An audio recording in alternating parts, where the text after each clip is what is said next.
Tuan-tuan dan puan-puan, orang mungkin kagum dengan kepandaian kita, tetapi mereka menilai kita melalui adab, bijak bercakap tetapi kasar, berjaya dalam hidup tetapi menghina orang, tinggi pendidikan tetapi tiada hormat.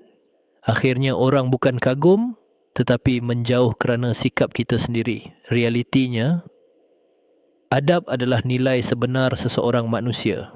Cara kita bercakap, cara kita melayan orang, cara kita menghormati orang lain, itulah yang mencerminkan siapa diri kita. Kita mahu dihormati, tetapi kita sendiri tidak menjaga adab. Jujur, ilmu tanpa adab boleh merosakkan manusia.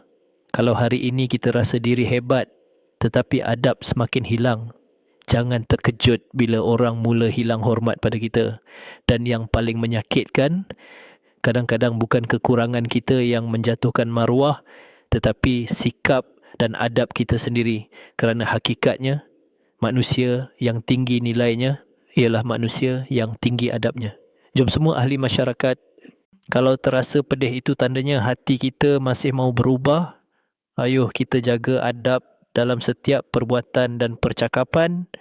Tonton video di bawah ini dan mulakan perubahan daripada diri sendiri.